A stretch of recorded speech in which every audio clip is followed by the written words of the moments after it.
નમસ્તે વિદ્યાર્થી મિત્રો, ડિજિટલ વિદ્યાલય યુટ્યુબ ચેનલમાં તમારું સ્વાગત છે. વિદ્યાર્થી મિત્રો, આજના વિડીયોમાં આપણે વાત કરવાના છીએ કે તમારો જે ધોરણ 5 છે વિષય પર્યાવરણ આસપાસ તમારો વિષય છે, એમાં પાઠ નંબર 2 તમારો છે સાપ અને મદારી. આ ચેપ્ટર છે એનું સંપૂર્ણ સ્વાધ્યાયનું સોલ્યુશન છે આપણે જોવાના છીએ. અને આગળના વિડીયોમાં આપણે પાઠ 1 તમારો જે છે એનું સોલ્યુશન છે આપણે જોઈ ગયા છીએ. આ બીજા પાઠનું જોઈએ, બરાબર. બધા વિષયના સોલ્યુશન છે અને બધા વિષયની તમારા બધા ચેપ્ટર જે પણ છે સત્ર પ્રમાણે બધા ચેપ્ટરના સોલ્યુશન તમને આપણી ચેનલ પર મળી જશે. એના માટે ચેનલ સાથે જોડાયેલા રહેજો. ચેનલમાં તમે નવા છો અને ચેનલને હજી સુધી સબસ્ક્રાઇબ નથી કરેલી તો આપણી ચેનલ છે એને સબસ્ક્રાઇબ કરી નાખો ને બાજુમાં જે બેલ આઇકન છે એ દબાવી દો, જેથી કરીને જેવો પણ નવો વિડીયો આવે તરત તમારા સુધી પહોંચી જાય, બરાબર. ચલો શરૂઆત કરીએ આપણે. પહેલું છે એમાં ક્વેશ્ચન કે વિચારોને કહો, કે પહેલું છે કે શું તમે ક્યારેય સાપ જોયો છે? તો જોયો છે તો ક્યાં જોયો છે? કે હા, મેં સાપ જોયો છે, મેં સાપ ખેતરમાં જોયો છે.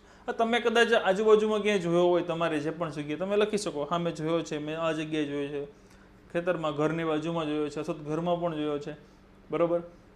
નથી જોયો તો ના પાડવાની. શું તમે તેનાથી ડરો છો? કેમ સાપથી તમે ડરો છો? તો કે હા, ડરીએ જ ને. શું કામ? તો કે હું તેનાથી ડરું છું કારણ કે સાપ ડંખ મારે તો માણસ મરી જાય, એનું ઝેર જે છે એ માણસને વધારે લાગી જાય એટલે માણસ છે એનું મૃત્યુ થાય છે, એટલા માટે સાપથી આપણે બધા ડરીએ છીએ. ત્રીજું, શું તમે માનો છો કે બધા સાપ ઝેરી હોય છે? ના, બધા સાપ ઝેરી હોતા નથી. ચોથું, શું તમે કોઈને બિન વગાડતા જોયા છે? તો ક્યાં જોયા છે?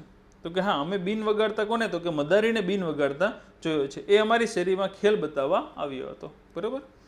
ત્યારબાદ 5મો પ્રશ્ન છે કે પ્રકરણ 1માં તમે જોયું કે સાપને કાન હોતા નથી. પ્રકરણ 1માં આપણે જોયું તો શું સાપ બિન સાંભળે છે કે બિન હલે તેમ નાચે છે? તમે શું માનો છો? તો કે સાપને કાન હોતા નથી, પરંતુ અવાજના તરંગો જે છે એ સાપની ચામડી સાથે અથડાય છે, જેનાથી તે ધ્રુજારી અનુભવે છે.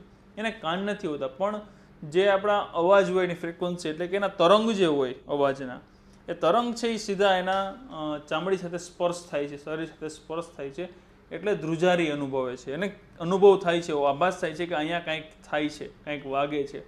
તમે ચાલીને જતા હો, તમારા પગનો જે અવાજ જે છે એ સાપ સાંભળી જાય છે. મીન્સ કે સાંભળી જાય છે એટલે કે એના શરીરમાં એવો આભાસ થાય છે કોક આવી રહ્યું છે, બરોબર. એટલે આમ સાપ છે અવાજના તરંગોને અનુભવ કરીને બિન વાગે ત્યારે નાચે છે. અનુભવ જે તરંગો છે એના આધારે નાચે છે, બરોબર. ત્યારબાદ છે ક્વેશ્ચન નંબર 2 છે કે નીચેના પ્રશ્નોના ઉત્તર લખો. એમાં પહેલો તમને આપેલ છે કે તમે ક્યારેય પ્રાણીઓને મનોરંજન માટે ઉપયોગમાં લેવાતા જોયા છે? ઉદાહરણ તમને આપ્યા છે કે સર્કસમાં, રોડ ઉપર અથવા તો પાર્કમાં, બરોબર. એના આધારે તમારે જવાબ આપવાના છે. એમાં પહેલું છે કે શું તમે આ જોયું છે? ક્યારે જોયું છે? સર્કસમાં, રોડ ઉપર કે પાર્કમાં? તો કે હા, મેળામાં જાદુગર છે અને ખેલમાં જોયું છે. કયા પ્રાણીનો ખેલ જોયો છે? તો કે મેં સાપ, વાંદરો, પછી હાથી છે, સિંહ છે, વાઘ છે, એવા બધા પ્રાણીઓ છે એના ખેલ જોયા છે. લોકો ખેલ તમાશામાં પ્રાણીઓ સાથે કેવો વ્યવહાર કરે છે? તો કે લોકો ખેલ તમાશામાં પ્રાણીઓ સાથે ખરાબ વ્યવહાર કરે છે.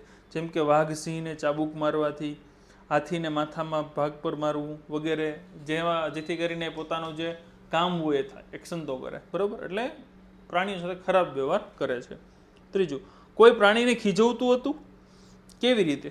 તો કે હા, લોકો જે છે એ તેમના અવાજ નીકાળીને ચારા કરી, ખાવાનું આપતા હોય એમ કરી વગેરે રીતે પ્રાણીઓને ખીજવતા હતા.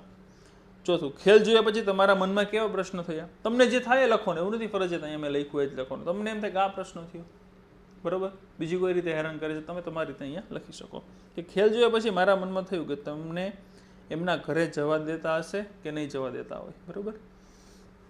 ચાલો, ત્યારબાદ છે ક્વેશ્ચન નંબર 3 કે કલ્પના કરો કે તમે પાંજરામાં એક પ્રાણી છો અને વિચારો તમને કેવો અનુભવ થશે. એના વાક્યો છે એ પૂરા કરો.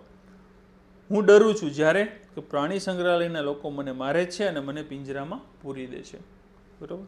બીજું, હું ઈચ્છું છું કે હું શું ઈચ્છું છું? પ્રાણીની એક વાત છે કે પ્રાણી એક શું ઈચ્છે છે? કે પાંજરામાંથી છૂટી જાઓ અને જંગલમાં મુક્ત રીતે હરી ફરી શકું. ત્યારબાદ ત્રીજું છે કે હું દુઃખી હોઉં છું. ક્યારે? તો કે જ્યારે પ્રાણી સંગ્રહાલયમાં આવતા લોકો મને હેરાન કરે છે અને પ્રાણી સંગ્રહાલયના લોકો મને ખોરાક નથી આપતા અને મારે છે.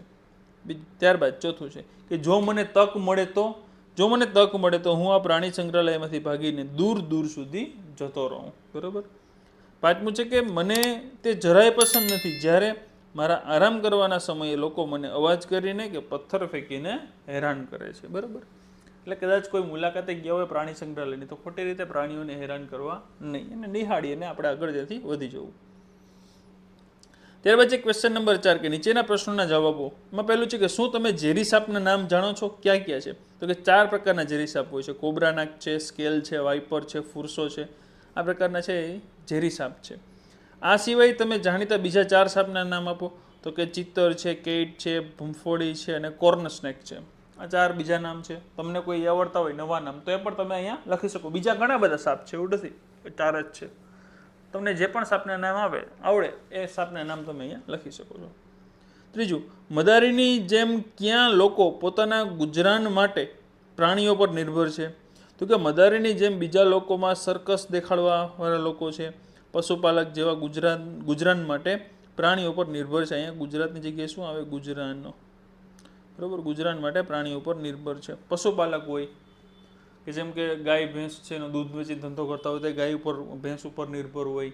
બરાબર, પછી સર્કસ દેખાડવાવાળા હોય તો એ પ્રાણી ઉપર નિર્ભર હોય. ઘણી બધી રીતે છે લોકો એકબીજા ઉપર પ્રાણીઓ ઉપર નિર્ભર રહેતા હોય છે. બરાબર, ચાલો તો આ રીતનું તમારું જે છે એ ચેપ્ટર છે હતું. બરાબર, આ રીતના ક્વેશ્ચન સ્વાધ્યાયનું સોલ્યુશન છે. અહીંયા તમારા ચેપ્ટર જે છે એનું પૂરું થાય છે. આમાં કાંઈ પણ ડાઉટ હોય, કાંઈ ન સમજાતું હોય તો ખાસ કોમેન્ટ કરીને જણાવી દેજો.